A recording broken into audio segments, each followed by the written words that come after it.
5%, 12%, 18% और 28% नहीं, जीएसटी के 2 स्लैब पर गोम की लगी मुहर। देश में टीवी, एसी जैसे घरेलू उपकरण जल्द ही सस्ते हो सकते हैं। वस्तु एवं सेवा कर जीएसटी व्यवस्था में व्यापक सुधार की दिशा में राज्यों के मंत्रियों के समूह गोम ने केंद्र सरकार के प्रस्ताव पर सैद्धांतिक सहमति जताई है। इस प्रस्ताव के अनुसार वर्तमान में 4 स्लैब 5%, 12%, 18% और 28% को घटाकर केवल 2 स्लैब 5% और 18% रखे जाएंगे। महंगी वस्तुओं पर 40% जीएसटी की तैयारी। गोम ने न केवल स्लैब की संख्या कम करने पर सहमति जताई है बल्कि चुनिंदा विलासिता और अहितकर वस्तुओं पर 40% तक जीएसटी लगाने का भी समर्थन किया है। इसमें महंगी कारें, तंबाकू उत्पाद और शीतल पेय जैसी चीजें शामिल हैं। कुछ राज्यों ने सुझाव दिया है कि इन वस्तुओं पर मौजूदा क्षतिपूर्ति उपकर के अतिरिक्त एक अलग कर भी लगाया जाए ताकि राजस्व का संतुलन बना रहे। बिहार के उपमुख्यमंत्री की भूमिका। बिहार के उपमुख्यमंत्री सम्राट चौधरी की अध्यक्षता में हुई बैठक में मंत्रिसमूह ने केंद्र के प्रस्ताव को मंजूरी दी।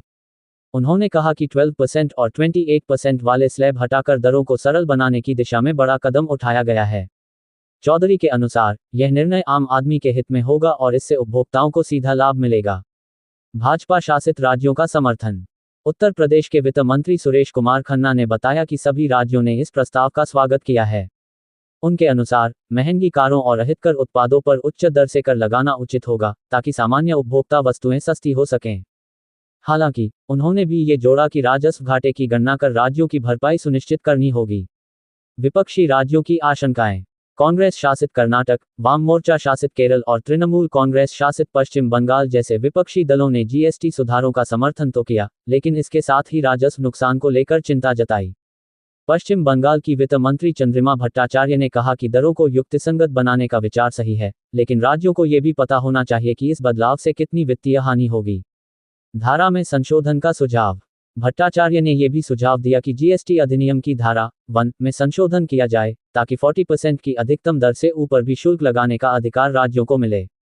इससे ये सुनिश्चित होगा कि विलासिता की वस्तुओं पर कर का बोझ स्थिर रहे और राज्यों को अतिरिक्त आय का स्रोत मिल सके। तेलंगाना सरकार का रुख। तेलंगाना के उपमुख्यमंत्री मल्लू भट्टी विक्रमार्क ने कहा कि गरीब और मध्यम वर्गीय योजनाओं को नुकसान से बचाने के लिए राज्यों की राजस्व सुरक्षा प्राथमिकता होनी चाहिए। उन्होंने सुझाव दिया कि या तो मौजूदा क्षतिपूर्ति उपकर जारी रखा जाए या फिर विलासिता वस्तुओं पर जीएसटी की दरें बढ़ाकर उस अतिरिक्त आय को राज्यों में वितरित किया जाए। आम आदमी को राहत मिलने की उम्मीद। यदि ये प्रस्ताव लागू हो जाता है तो घरेलू उपकरणों जैसे टीवी, एसी, फ्रिज समेत कई आवश्यक वस्तुओं की कीमतों में गिरावट देखने को मिल सकती है। दरअसल वर्तमान में कई उत्पाद 28% स्लैब में आते हैं, जिन्हें घटाकर 18% स्लैब में लाया जाएगा। इससे आम उपभोक्ता के बजट पर बोझ कम होगा और मांग में भी वृद्धि हो सकती है। जीएसटी परिषद का अंतिम फैसला। मंत्रिसमूह की ये सिफारिशें अब जीएसटी परिषद को भेजी जाएंगी। परिषद में इस पर विस्तृत चर्चा के बाद अंतिम निर्णय होगा। परिषद का फैसला न केवल कर ढांचे को सरल बनाएगा, बल्कि राज्यों और केंद्र के बीच राजस्व बंटवारे की नई रूपरेखा भी तय करेगा। उपभोक्ताओं को मिलेगी राहत। जीएसटी दरों में प्रस्तावित बदलाव उपभोक्ताओं के लिए राहत भरा कदम साबित हो सकता है। जहां एक और टीवी, एसी जैसी रोजमर्रा की वस्तुएं सस्ती होंगी, वहीं विलासिता और अहितकर उत्पादों पर अतिरिक्त कर से राजस्व संतुलन साधने का प्रयास होगा।